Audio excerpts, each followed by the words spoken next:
Hello my dear students, welcome to my channel and I hope you all are doing great. So ये मेरी BHDLA 136 जो कि आपका हिंदी भाषा लेखन कौशल की पार्ट 2 वीडियो है। इससे पहले पार्ट 1 के अंदर मैंने कुछ ऐसे इंपॉर्टेंट क्वेश्चंस को डिस्कस किया था जो कि आपके एग्जाम के लिए one of the most important questions हैं। सो आपको पार्ट 1 भी ज़रूर देखना है।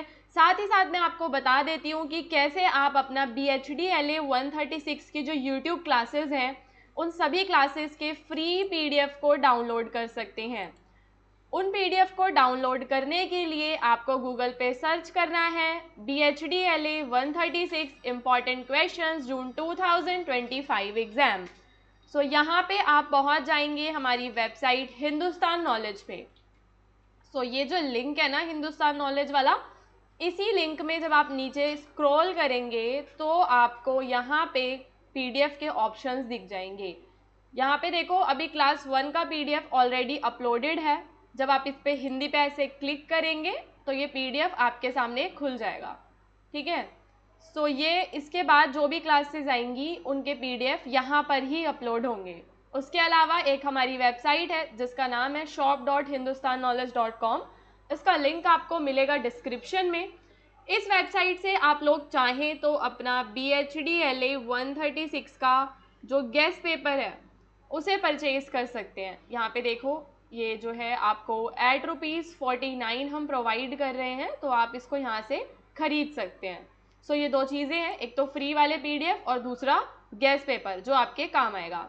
अब यहाँ पे हम अपनी वीडियो को स्टार्ट करते हैं और देखते हैं कि आज के वीडियो में कौन से ऐसे क्वेश्चंस हैं जिन्हें हम डिस्कस करने वाले हैं। सो गाइस, सबसे पहला जो क्वेश्चन है वो आपका समाचार लेखन की प्रक्रिया से जुड़ा हुआ है। इस क्वेश्चन के अंदर आपको समाचार लेखन की जो पूरी प्रोसेस होती है उसकी पूरी प्रक्रिया को स्पष्ट करके बताना है, एक्सप्लेन करना है। तो सबसे पहला काम क्या होगा? जब भी कोई समाचार लिखा जाता है तो सबसे पहला काम क्या होता है? सूचना को इकट्ठा करना। अब जो रिपोर्टर है वो किसी घटना या मुद्दे की जानकारी इकट्ठा करता है। वो जानकारी प्रत्यक्ष या तो वो खुद देखेगा या किसी से पूछेगा या इंटरनेट से या और कहीं से वो इंफॉर्मेशन को लेगा। तो फर्स्ट स्टेप इज सूचना को एकत्रित करना, यानी कि इंफॉर्मेशन को कलेक्ट करना।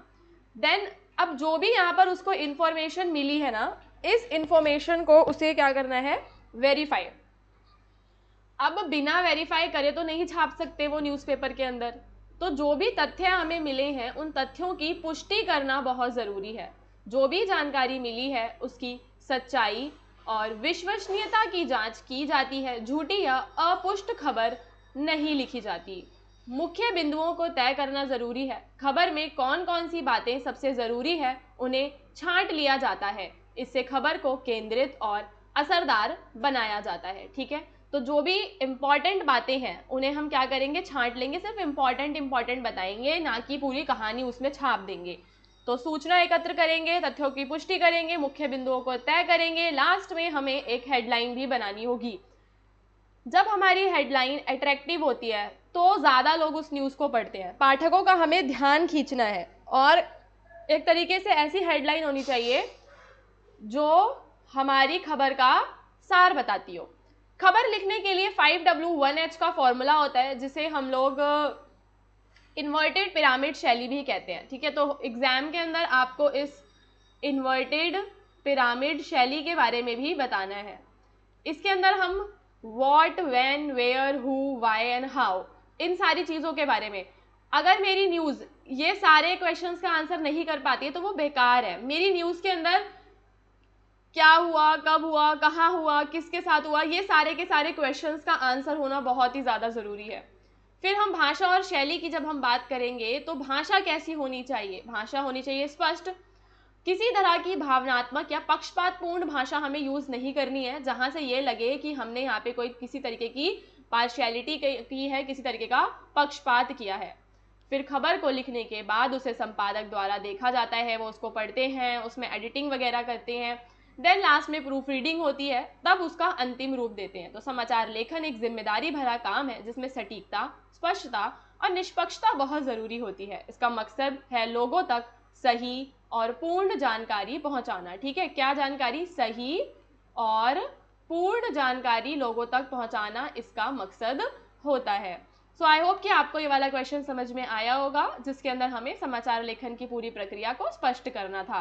अब यहाँ पे आपका जो दूसरा क्वेश्चन है, इसके अंदर आपको अनौपचारिक पत्र का एक प्रारूप तैयार करना है, यानी जो भी उसका फॉर्मेट होता है, कैसा उसका फॉर्मेट है उसके बारे में आप बताएंगे। सबसे ऊपर एड्रेस आ जाता है, फिर डेट आती है, फिर हम जिसे भी पत्र लिख रहे हैं, क्योंकि ये हमारा अनौपचारिक पत्र है तो इसमें कोई सब्जेक्ट वगैरह हम नहीं लिखते, विषय, ठीक है। तो प्रिय यहाँ पे जिसको भी लिख रहे हैं, मित्र को लिख रहे हैं, बहन को लिख रहे हैं, भाई को, पिता को, जिसे भी लिख रहे हो वो यहाँ पे आ जाएगा, नमस्ते।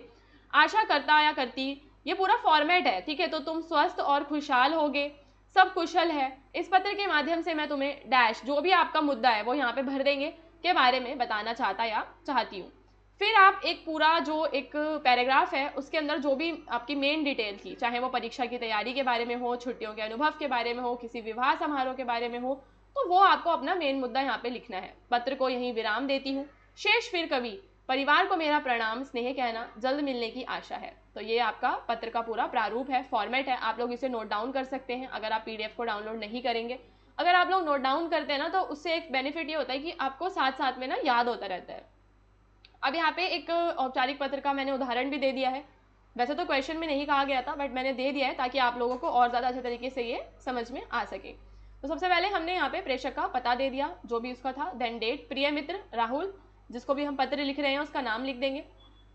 अब यहाँ पे जो हमारा मुद्दा है वो डिस्कस करेंगे, क्योंकि मुद्दा क्या था, परीक्षा की तैयारी के बारे में। तो हम यहाँ पे उसका हालचाल पूछेंगे कि आशा है कि तुम पूरी तरह से स्वस्थ और खुशहाल होगे। यहाँ मैं भी अपने परिवार के साथ ठीक हूँ, बहुत दिनों से तुम्हारा पत्र नहीं आया, इसलिए सोचा कि मैं ही लिख दूं।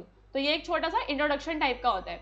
फिर बीच में जो हमारा मेन जो टॉपिक है, आप उसको पूरा बताएंगे कि कैसे आने वाली परीक्षा की तैयारी में आप लगे हुए हैं, कैसे रोज सुबह उठ के पढ़ाई करते हो, आप किन किन विषयों को पढ़ते हो, कौन से विषय आपको कठिन लगते हैं, किसकी रिवीजन करते हो, ये सब आपने बता देना है। फिर उससे एक क्वेश्चन पूछना है कि तुम बताओ तुम्हारी पढ़ाई कैसी चल रही है, अगर तुम्हारे पास कोई अच्छे नोट्स हो तो ज़रूर भेजना। तो ये पत्र यहाँ पे समाप्त हो जाता है, और ये तुम्हारा मित्र, और लास्ट में अपना नाम लिख देंगे। सो ओवरऑल ये जो है आपका अनौपचारिक जो पत्र है उसका एक उदाहरण हो जाता है। तो सबसे पहले जो क्वेश्चन था उसमें एक प्रारूप तैयार करना था, जो कि आप सीख चुके हैं। अब गाइज यहाँ पे हम अपना नेक्स्ट क्वेश्चन डिस्कस करेंगे, जिसमें आपको रिपोर्ट लेखन को सउदाहरण समझाना है। आपको बताना है कि रिपोर्ट लेखन क्या होता है, और उसका कोई एक उदाहरण आप देंगे। तो थोड़ा सा डिटेल्ड आंसर रहने वाला है, वीडियो को पूरा एंड तक देखना, और अगर वीडियो समझ आ रही हो तो लाइक ज़रूर करना। तो रिपोर्ट लेखन एक तरह का औपचारिक लेखन है, जिसमें किसी घटना, कार्यक्रम, दौरे, समस्या, सर्वेक्षण की पूरी और सटीक जानकारी दी जाती है। तो पहली चीज़ समझ लो कि रिपोर्ट लेखन आपका औपचारिक होता है, यानी कि ये आप किसी भाई बहन को, रिश्तेदार को नहीं लिखते हो। और इसके अंदर हम किसी घटना के बारे में बता रहे होते हैं, कहीं पे कोई कार्यक्रम हुआ है उसके बारे में बता रहे होते हैं, या कहीं हमने कोई दौरा किया था उसके बारे में, कोई समस्या के बारे में, सर्वेक्षण के बारे में। तो ये उससे रिलेटेड एक सटीक जानकारी भी यहाँ पे प्रोवाइड करता है। इसका उद्देश्य क्या है? तथ्यों को साफ, क्रमबद्ध और निष्पक्ष रूप में ये प्रस्तुत करता है। रिपोर्ट लेखन की विशेषताओं की जब हम बात करते हैं तो इसमें तथ्यात्मक, ठीक है, फैक्चुअल होता है, ये मनगढ़ंत नहीं है।